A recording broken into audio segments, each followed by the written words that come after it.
Ladies and gentlemen, a very good morning on behalf of ISME, the School of Management and Entrepreneurship. A very big thank you to Mr. Ranjit Shahani, because we have today within us Professor Martin Haemmig. Dr. Martin Haemmig is an adjunct professor at CETIM in the Netherlands and the Global Academic Network Partner for GLORAD on venture capital, incubation and high-tech startups. He is a former senior advisor on venture capital for Stanford University. His research benchmarks the global VC and CVC industry in over 15 countries.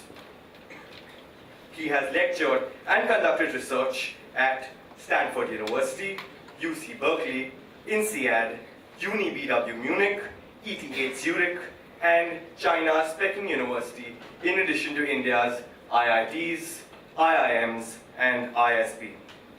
Furthermore, he is a global deep tech angel investor in emerging market startups and also a global seed FOF advisor for investments in the United States, Europe, Asia, and Israel. He links their best startups to Silicon Valley and high growth markets in Asia. So please give it up, ladies and gentlemen, for Dr. Martin Haemmig.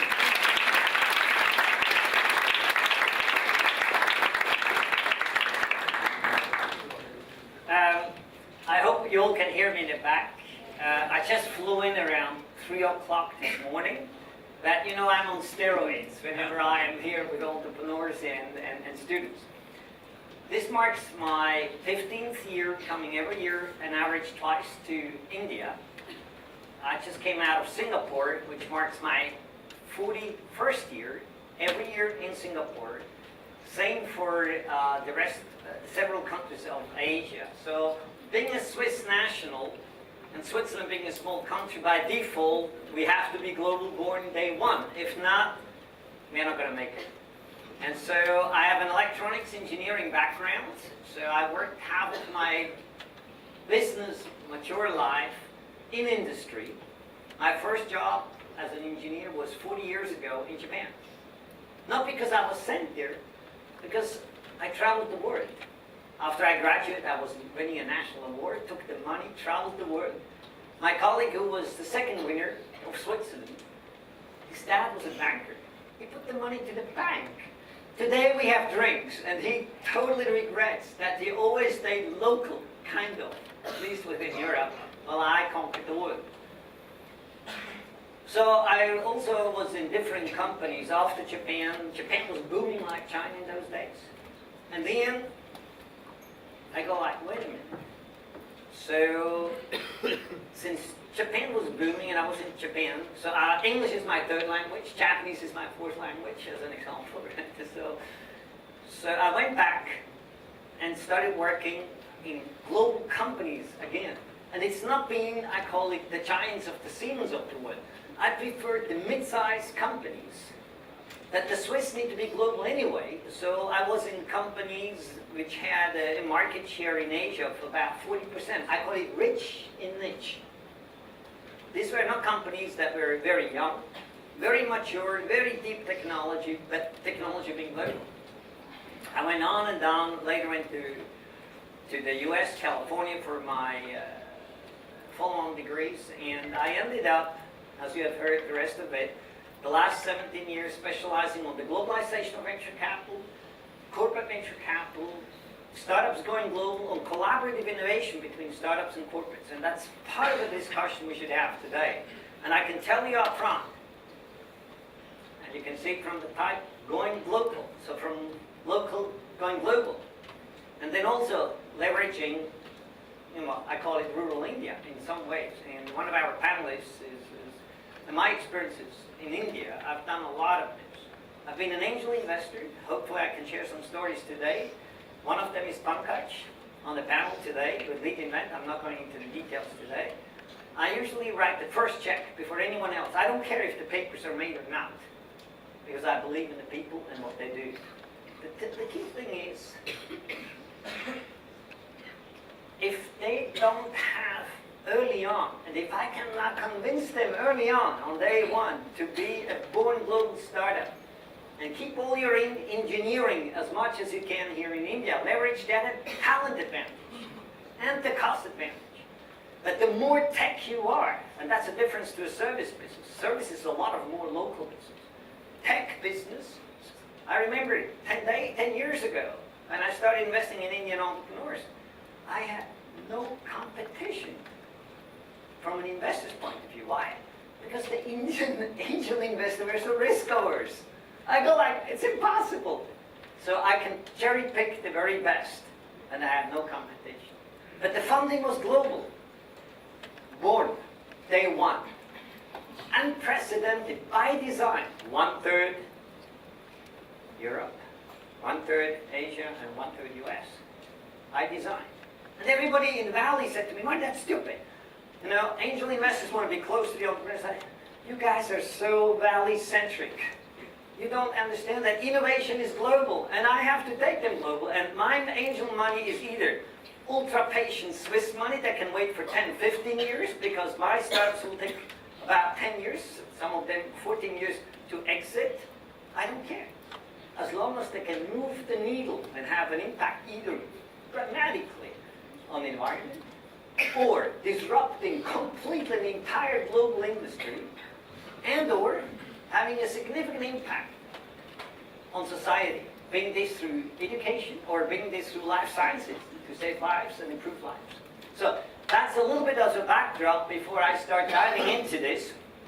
And since we have a design school here and entrepreneurship, so I added a little bit up front to give you a sort of what drives the startups and what are the parameters that drive on and thrive entrepreneurship in a global scale and scope.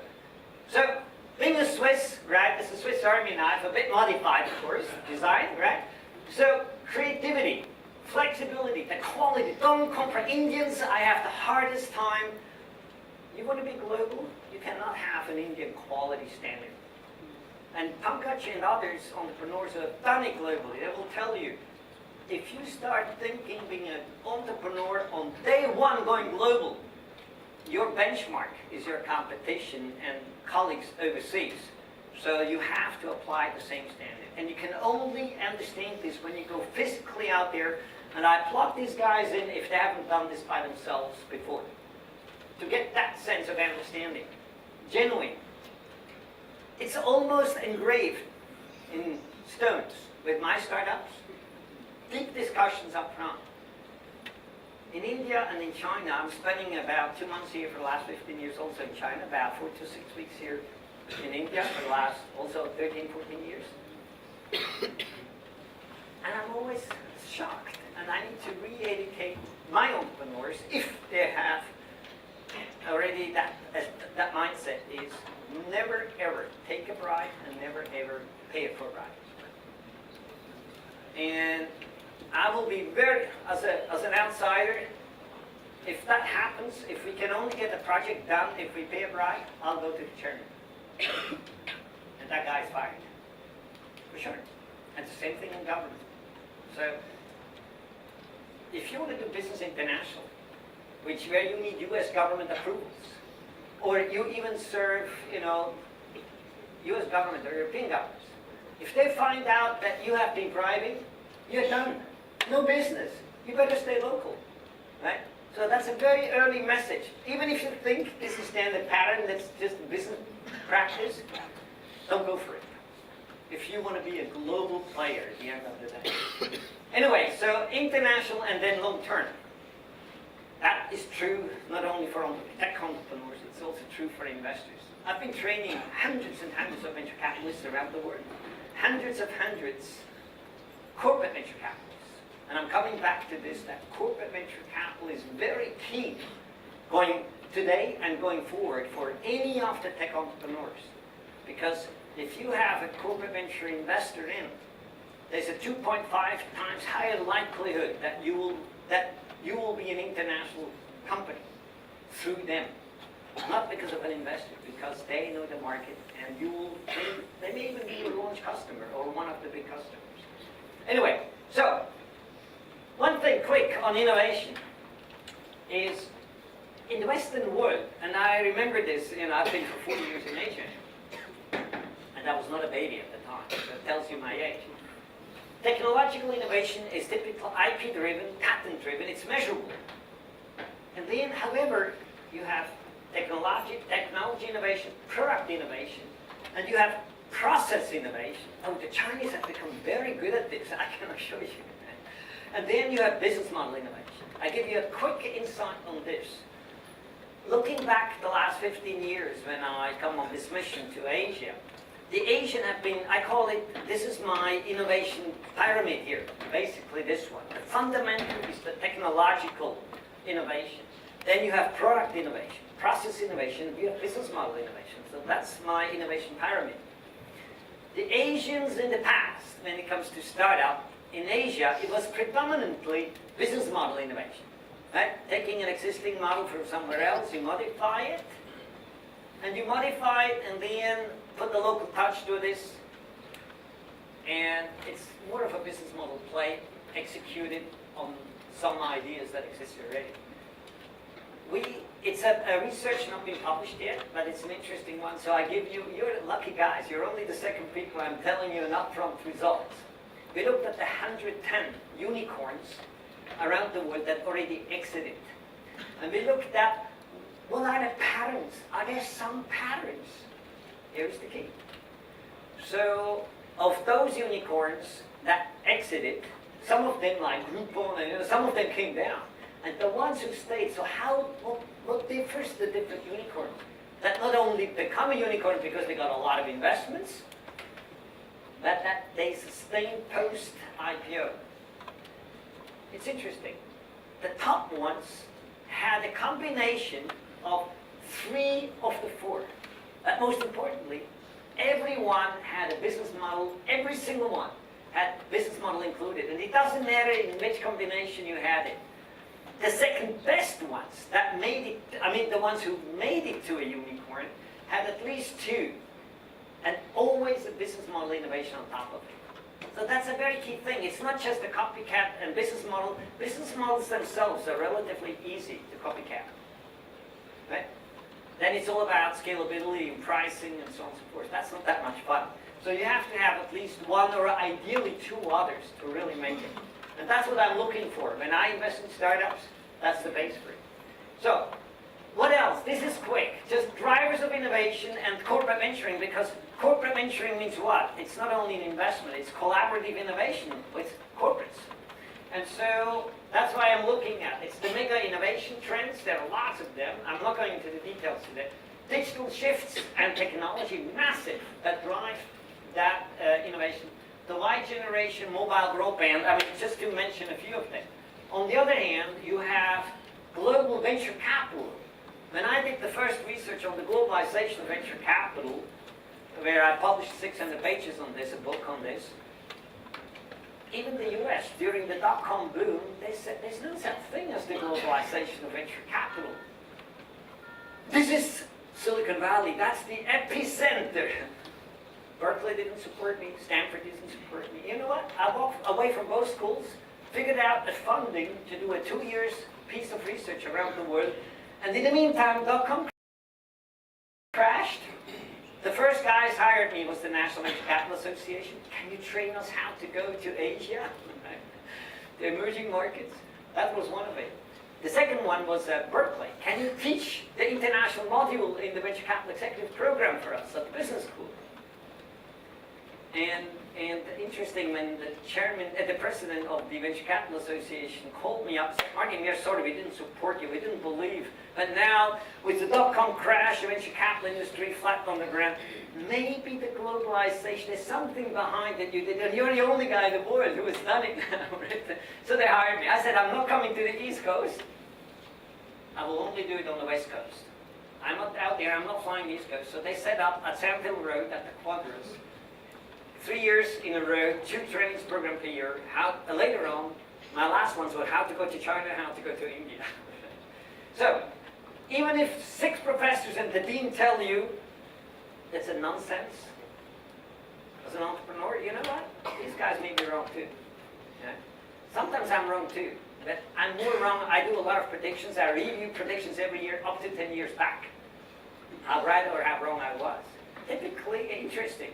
when I started predicting the globalization, the global venture capital industry and corporate venture capital industry, yes, I was wrong. Maybe by 1 year, too late or too early. But the magnitude where everybody laughed at me, I was even wrong by a factor of 2 to 2.5. It was bigger than I anticipated. And they already thought I was nuts. Right? So, as entrepreneurs, that's the way you need to think. So sometimes, you see, everybody wears jackets and ties. I feel like the entrepreneur here. Should be here in shorts and sandals like you guys. The other one is the rise of emerging market corporate VC funds. Right? So I was in China, with the rise of corporate venture capital in China. I trained all the big Alibaba, Baidu, Tencent, all these teams, 240 corporate VCs alone in China. And I have entrepreneurs that need access to the Chinese market. I always go to the corporate VC manager because I train these guys. And never ask for money. Key piece, never ask for money when you go to a corporate. Ask them to bring them to the business line. That's what corporate VCs do. The corporates are big tankers. You're the speedboat. And the corporate venture team is the buffer in between. And they have access. They know exactly which business line and which people to take you to. It will take you forever to figure it out. So my secret sauce is go to the corporate venture team. Never ask for money. Ask them to bring them to the business line. I tell you Martin's secret. I teach all my entrepreneurs around the world. When you hit the business line and you figure out, and be well prepared, just don't go for a meeting. Figure out exactly what they're doing. And figure out not only I have the better, faster, cheaper mousetrap. Here is the problem I solve for you. And this is how it improves your current status. If you bring in that message, you get the deal done, I tell you what happens. The corporate venture team will come back to you and say, can we do an investment?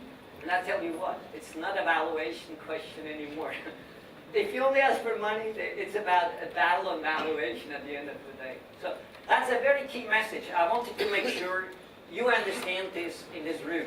If one thing you take away for your next venture, that is probably one of the key pieces, apart from all things we're going to discuss today. Yes, and then mega investments, mega exits. I'll show a graph later on. Also, what drives the mega trends, it's connectivity pushes convergence. And it's like industries, as an example, space industry, solar, and suddenly you have space-based solar power. Products, you have a car, Haemming technology, autonomous cars. So that's the way your design, some of you are from design school, and creativity, right?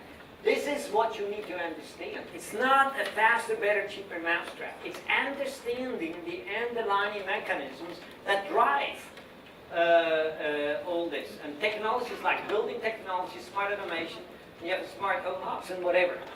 So once you start understanding this, then you can build your business and your business model all around this, and your IP around this. It's not just a faster, better, cheaper mousetrap. Forget this. This is very short-lived, right? So, and I call it, I'm very blunt today, so I'm stepping maybe on your toes a bit, so please forgive me for this. But my experience also is, in India, more than in China, more than in the US, more than Europe, more than even, a lot more than in Israel, is a lot of entrepreneurs, and it's probably part of the culture, DNA, they're all trying shortcuts. By the way, there's no shortcut. Shortcuts are short-lived. Right? You may bypass today, but it will hammer and you hit the wall tomorrow. So you have to go the whole way through. It's hard work, I'm telling you. So, again, one last thing. Internet of Things is just another example. For instance, we all looked at standalone products. And what I showed you before, it's about horizontal network systems. You have technology that can be applied here, but it can go at multiple. So this is the way to think in business. It can go across multiple business opportunities, across other verticals. So it's more network across multiple. And I think the best thing that we have seen is entrepreneurs understanding that value chain, not just one product for one simple little thing. It's about understanding where else it may have impact, and they orchestrate the network. Don't all build it yourself. Become an orchestrator in some areas. On some things you still need to do it, roll up the sleeves and do it yourself, certain things, but the rest is orchestrated, right? So for that means you don't need that large amount of venture capital money that the VCs today can throw at you, particularly in the US, with deep pockets. And then, you know, they're going to reap the benefit of all the gains of the profits. And I'm telling you, right, we'll have a discussion later on how you can build companies which are, I call it Indian frugal-like, and are still world best class by any dimension. At 1/10 of the capital that any of your competitors will need. Meaning what? As an entrepreneur, your entire team, everybody will benefit from this, and hopefully there's a famous saying in Silicon Valley, so forgive me for saying that, but there's a famous saying in the Valley is like equity, which are the shares of the company. And equity is like shit. If you pile it up for yourself, it stinks. And if you distribute it, a lot of things can blossom like flowers, right? It's a very key thing to understand, because I find a lot of entrepreneurs, they're hoarding their shares. No. I'm always saying, put aside up to a 20%, minimum 10, and over time you need to hire top people from around the world, up to 20%, an employee stock option pool where you can hire the best talents, where you can hire a CEO, where you can hire, you know, the business development, the marketing, all the top guys, and then you go international overseas. You also need equity for that one, right? Not only for the investors themselves. So don't be greedy on equity. If you do it right, I preempt a bit the panel, but if you do this right, you hand this out to your advisors, supporters, the seed early investors. Try as long as you can to keep the majority of the shares. If you just take the large bulk of money that comes in from VCs, you have no much longer to say of the company. They will define the destiny of your company the way they want it, and not the way you want it. That's a very key piece to understand. So as long as the founders can count on their early seed investors, and which are part of the clan of building this whole thing, right? That's one of my recommendations for you. You may not be able to read this, and you don't need to. All I want to share with you is the following. This is how venture capital investments in the world occurred. The big driver, the big giant elephant has become China, quarter over quarter. You look at this, US investments used to be, until 5-6 years ago, 60-75% of all venture capital deployed was US startups received it. Now it's down to 1/3. China, the big elephant. India, look at this, is up here. So India, I want to put this into perspective, right? You know, you've heard the stories of Flipkarts and other companies. It's still a very small piece of money. But you can also build companies a lot cheaper if you do it right. Right? And I'm warning you to take too much money up front. We'll have a discussion on this, how to build, really frugal, world-class companies that will wipe out the global best competition even in Silicon Valley or in Boston. So I just want to make sure you understand that. Then one more thing to put this into perspective of how India, so I threw that in. Green is India from 2013 by the number of deals. You can see India is still relatively small compared to US or to Europe or now China. Look at how China scaled up dramatically. I've been involved at the government level for a number of years on how to grow, scale, and finance new models for financing Chinese startups. And in one science park, which is stunning, I love that park, and I feel like being part of that. It's 232 square kilometers in Beijing alone. It includes top 40 out of the 110 universities out of Beijing. They had about 800-900 startups at the time when I was asked to call in about 12 years ago. Last year, they financed 14,500 new startups in the same science park. And half of them have to be IP-driven. Talking about IP, very important. You have a technology company. The one thing that I'm shocked in India, Chinese now got it in the meantime. India's still behind. If you are in deep tech and you know you're going international global, one of the challenges is you need to protect your IP. And that's a patent. But for Indian entrepreneurs, oh, that costs a lot, it's complicated, I want to build the new products and new features, whatever. It doesn't help. From day one, you have to be very clear. You have IP, you better figure out how to find and file it. When I say globally, at least in the key markets where you're targeting. It's a key thing. If not, you're going to be copycat tomorrow by the Chinese or others, and you're going to be wiped out. Because they don't have the cost of building it, they're just copycat. Right? That will wipe you out. So that's one thing. So when you look at the dollars, again, I showed you before, China, look at how China came up. And this year, I can tell you up front, I got the numbers of Q3, it is likely that China, for the first time, surpasses in history venture investing in the United States in terms of dollars. Unheard of. I mean, not even what I said. I was right that China will scale second.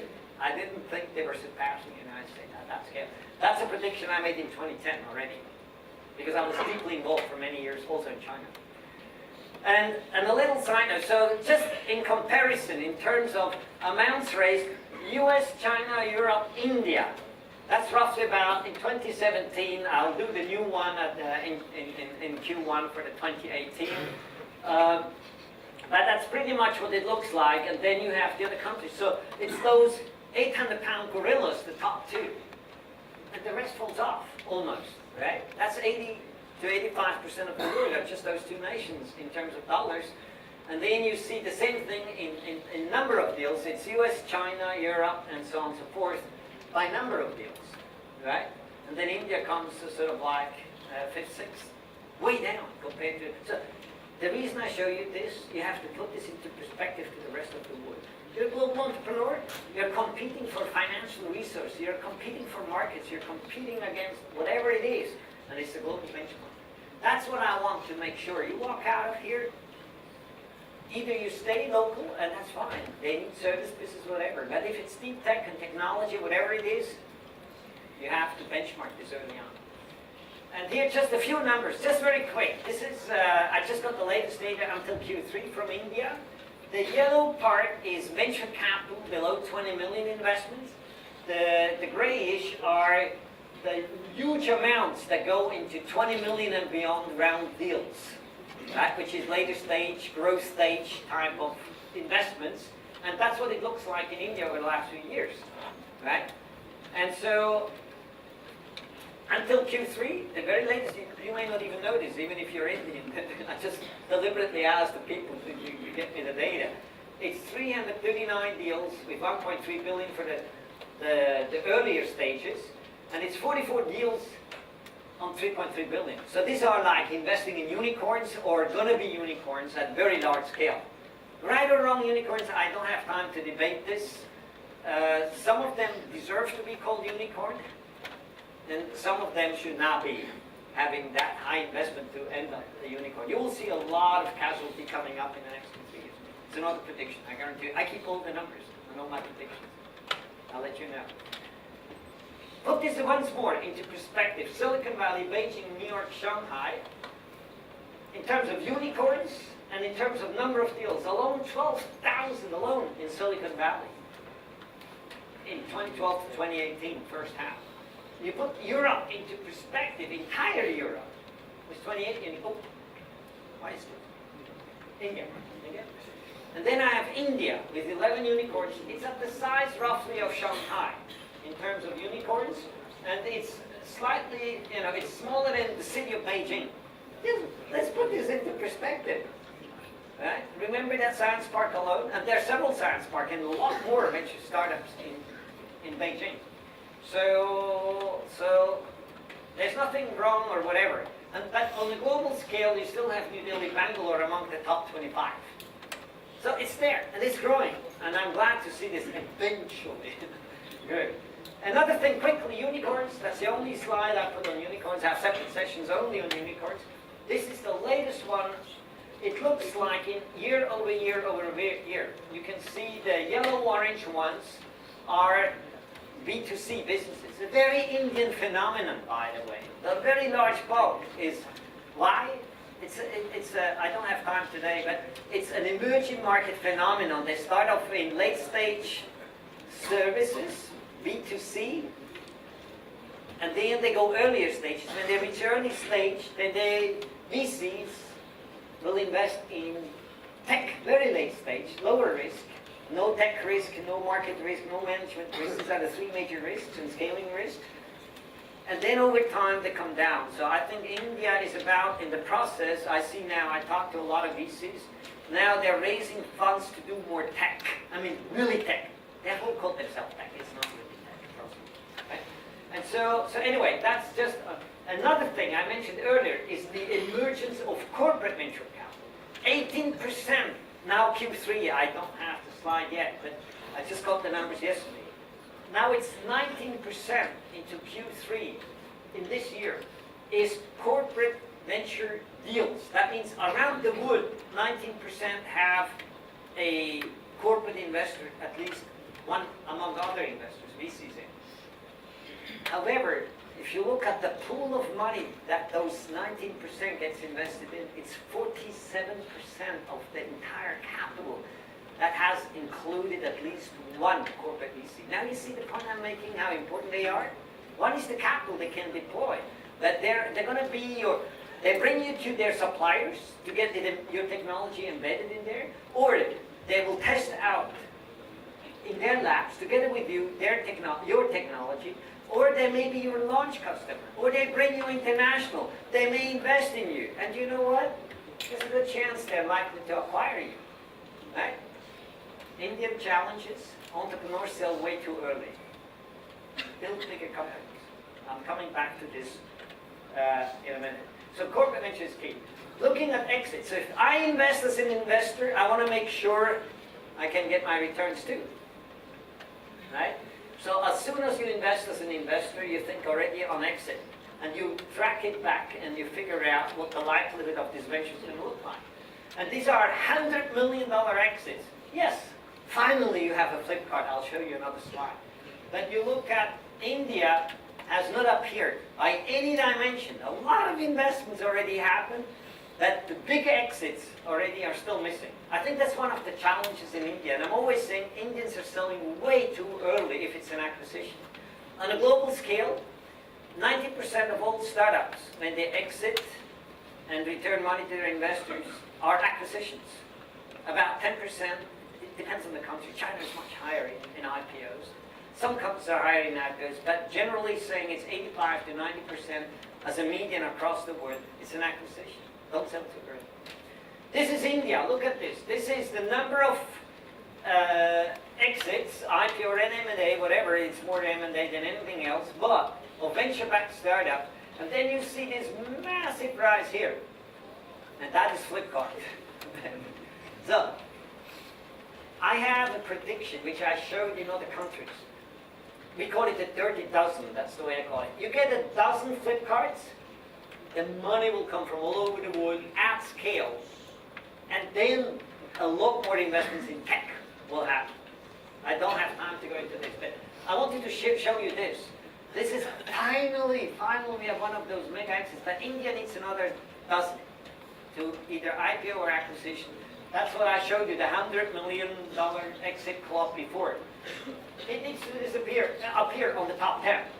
Then India has made it. They are not there yet. Okay? Then, startups going global. I love it. So, when they go global or international, it's more about, it's all, 80% is related to tech. In any of that, doesn't matter. Wireless, telecom, semicon, life science, biotech, pharma, some IT, now recent trend again, AI, machine learning, smart manufacturing, even agri-tech. You know, I see India as still an agriculture nation. I just came from Vietnam as well 10 days ago. And I told them, and the government,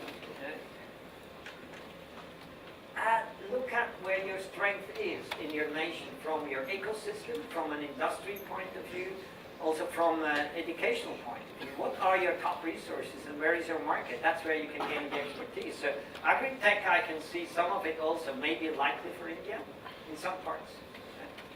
Anyway, so the more technology is involved, the mobility of technology, capital, and people now, finally, I'll share some interesting data of startups going international and global. is a key slide. This is a brand new slide that shows the following. Startups that have more than 50% of their revenues outside their home country grow revenues 2.1 times faster than the others. And what does that mean? You scale faster, you have higher market share, right? And your valuation goes right up through the roof, right? So that's a very key thing.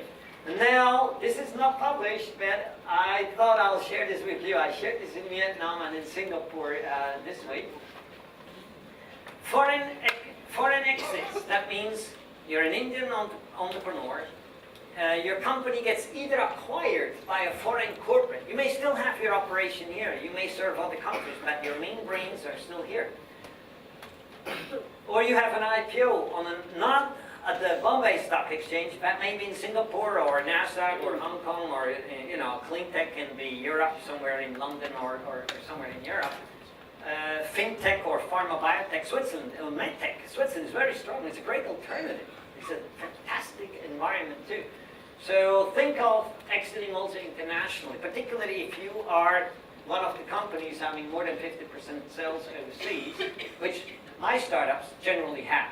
The majority is outside their own home. If they get acquired, I've done, that's why I said 5,500 startups roughly. I looked at on exits, IPOs and acquisitions. And the beauty, which I like a lot, is what? Look at this. If an M&A happens by a foreign corporate, you get a 51% higher median valuation. Why is that? It's important to understand. It's because those corporates consider this to be a strategic acquisition for one or two, or ideally both. Market access, maybe a market access to India, or a technology access. If it's both, valuation is way up there. Hear me? It's much less relevant for a local corporate to acquire you, because the strategic relevance is not as high as for a foreign corporate. And if you have an IPO internationally, of which you can see here, 24% of all acquisitions in the world happen by a foreign corporate. It's not a local corporate. If you have an IPO, 9% IPO in another country. And the additional value is another additional 16%. And the research I've done showed that these are typically startups that have a strong angle to a foreign country, and typically where they have the largest market, they will also have an IPO there. Right? So I don't want to go into the rationale behind. Here a quick one. I want to share I've done this around the world for a lot of countries. So I look from all over the world, companies going to the United States, and the ones who go to Silicon Valley. Where do they go? They may go to Boston for life sciences, they may go in FinTech maybe to New York, right? And enterprise technologies very often actually go to the Silicon Valley. That's the business-to-business enterprise technologies. That's where Silicon Valley excels anyone else it would. And so I looked at this, and it's interesting. Of all the startups, and I looked at almost 10,000 startups, I forgot to mention we have done research with Stanford. I started the venture capital group at the World Economic Forum. They sponsored me a research on 380,000 startups in 26 countries. I've done a lot of research and insights, and no one has ever, and we did it at Stanford with 25 other universities around the world. In India it was IIM Bangalore and ISB as our research partners. And you can see that means about 40%. It used to come down to 31%. Going actually to Silicon Valley, but because of AI, machine learning, advanced manufacturing, robotics, that's a Silicon Valley domain.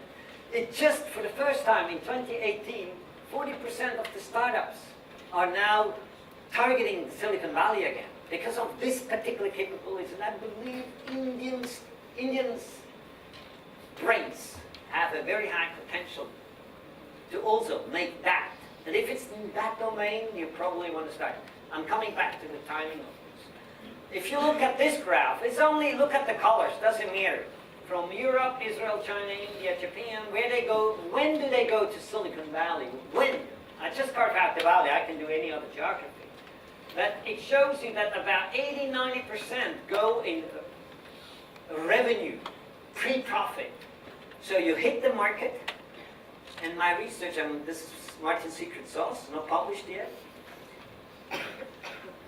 The moment you validate your product or your solution in your domestic market, being in, I call it in the country or in the region, it can be Singapore, it can be India, whatever, nearby in your region. You have 3, 4, 5 paying customers, and you are world cutting edge at that moment. The problem I see, and it's worldwide, it's not only India, but India is one of those countries, very clear, is you're with a seed fund. The seed fund, there's a 99% chance or 98% chance that you will get your first Series A with a VC locally. Okay? Again, it's local. A Series B local. And if you happen to have a corporate VC in Series B, there's a 43% chance you may end up as a tech company in the US somewhere. And so, what does that mean? You're going to be 2.1 to 3.7 years too late to Silicon Valley. And the problem you found and solved beautifully in your region. And the same problem happens to be in the valley. If you wait those 2.1 to 3.7 years, it's too late. You're going there, you're at best a Me Too, a shitty Me Too company. It's not funny, right? Think of this, very key. So the moment you have local market validation, immediately have to, and don't send your best sales guys over there. No way. No way. They don't know how the valley ticks and how you close deals in the valley. You hire, so there are different models. We'll talk probably on the panel on this. I don't have time on the presentation. But it's key. And then you see a few Indians, surprising, of course, no surprise, Israelis, and a few Chinese that go, the gray bar means still in product development. So they go there earlier, before they finish the product. We call it for product market fit adaptation. Figuring out, have a small team there, figuring out what the market needs, and then fine-tune the product before you hit the market. What is the biggest failure of the top 20 mistakes entrepreneurs can make? The one that hits the highest with a 27% probability is there is no market for your product. That's a study done in the United States. I can't say this for India, but keep that in mind. You have an amazing product, but you don't have a product market fit. So spend your time. That's why in tech, sometimes it makes sense to go to the US, especially if you don't have a large domestic market to absorb your technology. I remember 10 years ago, 5 years ago, some of my startups here, the market was not ready to take it. So they had to go to the markets elsewhere in the world, in clean tech or in something in Europe. In others, it's the US, and some it's even somewhere in Southeast Asia. And I believe that maybe 2/3 of you or 3/4 of you who go international, you may not even go to Silicon Valley. You figure out a massive problem to solve, I call it in rural India or somewhere in India. Your market is not the US or New York. It's Southeast Asia. They have similar problems, similar issues, and the beauty, the advantage you have in India is you start scaling this, economies of scale like this, and you go to a foreign, nearby neighboring country in Southeast Asia, since you have that already scaled to a price point, you can wipe out anyone, because you can scale larger in India than anybody else in Southeast Asia. Keep that in mind. It's not always Silicon Valley. It's not always New York, London, Paris, Switzerland, whatever. I think a large bulk of internationalization is going to be Southeast Asia.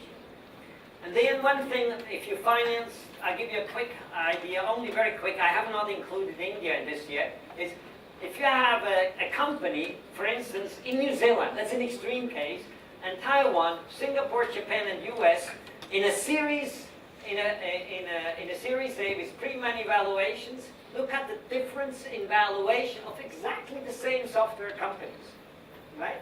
And you can see that it's 2.2 million to 23 million. That's a factor of 10 times valuation difference. So you have an advantage. Build it here. And then later on, when you are ripe for the market in the US, you can go to the market. If you get a Series A or get acquired there, whatever, you will love it as entrepreneurs, and your investors will be back for your next venture again, because you can have a return that is unprecedented. That don't sell too early, like Indians like to do. Right? Then corporate venture capital, look at, I don't have time for this, but look at how big corporate venture capital is around the world. They're all over. That's where you need to team up with local or international corporates. And again, you see, even as Asian corporates, they also invest around the world, and vice versa. I don't have time to show you all the inflows and outflows going into Asia from other corporates, or Asian corporates going international. So team up with corporates as soon as you can and figure out an angle to do business with. So, for principle for launching internationally, break it or make it, right? Repeatable sales execution at home. So you have figured out the first few sales, you got paid for it. You have early international customs. That's really key. It's really key. And look at where I call it, the market is the largest, but also the absorption is the largest. And I think the one thing I mentioned earlier, Indian entrepreneurs, especially tech entrepreneurs, are a lot less marketing savvy. So you have to figure out your USP, your unique selling point, vis-a-vis your competition. Right? Then you hit the market. If you don't have that, it's going to be a tough sale. You're not going to make it easily. And then, before you go international, also graduating from selling to early adopters. That's what I said. The early adopters have proven it, and they're paying for it. And one of the biggest issues is the understanding the foreign culture. That's why you cannot go easily right there and just do the sales and think you're done. And so hire local sales business guys. So, I don't have time. We will discuss all these issues, you know, how to go international. I saved this for the panel afterwards, but and that's the way to go.